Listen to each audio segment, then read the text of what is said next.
Njengoba sekuvuliwe izikole, iSantaco Hlokomela yaseThekwini namhlanje sesiphinde ukwenza i-operation yokuqinisekisa ukuthi amatekisi asesimeni esikahle kanjalo nabo driver nokucheck ukuthi iPRDP ikhona yini kanjalo nokuthi i-driver's license up to date. So kwenza ama-interviews just to check and get information ukuthi ingani bekhethe usuku lwanamhlanje ukwenza i-operation kanjalo nenhloso ye-operation yanamhlanje. Namhlanje size la estation kuhlangene iDurban 5. iDurban 5 fike iNorth, iningizimu 1, iningizimu 2, ePinetown. So la into esizele la ukuzobheka kakhulu ukuthi ingane lezi ezikomalume ama-overload nasinamatekisi ngoba amatekisi-ke wona siwabona zonke iy'nsuku kodwa ngoba ingane ivulile omalume abadala asebeshintshile sekhona nabasha. So si-introduce laba basha kwi-system yethu entsha ukuthi asifuna ama-overload, asibafuna abantu abangena ama-PDP. So iyona into esidila nayo kakhulu namhlanje la sibheke kwezokuphepha. Sihlangene no-Metropolis kanye no-NPA. Kusukela nje iy'kole ivuliwe besikhona ukuthi sihambe sishintsha ama-region. Siqale eNorth koMashu, namhlanje sila, next week sebezosinika ishedule ukuthi siyakuphi kodwa yesterday besise-Mega City. So siyaqhubeka kanjalo nje zonke iy'khala lezi ey'thanda ukuba busy check onke ama-department. La into esithanda kuyona khona ney'ngane ey'funda eMandiyeni naMandiya aqhamuka ngala koSiphingo Hills bani. So le iyona center enkulu uma ungabe uvale la ila uthola khona yonke inkinga la isuke ikhona. Okay, njengoba sisuke si-check imoto kusuke kukhona abanye abashuthayo.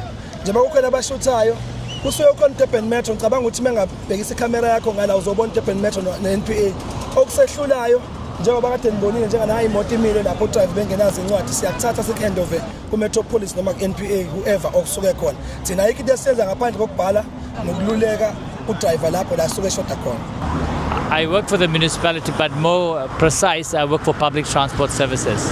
Well, likewise, we have the Moja Cruise project, and that is still going on. And just to add to the public transport sector, more on the learner transport, that's the next project that we have already initiated with Santaco. And we believe that the learners are important role players as kids, and that sector has to be transformed. And now the transformation is taking place, and we got lots of other program in terms of concluding to ensure that the city provide support to the learner transport via our main stakeholder, which is Santaco. This is the trend we want to see in the future, that more of this kind of activity happening together would join forces, and we as public transport from the municipality want to get involved. Number one, we want to make sure that the learners that have been transported from home to school, and that means in transit, the vehicle is going to be in roadworthy condition. I think the legislation is very clear on that.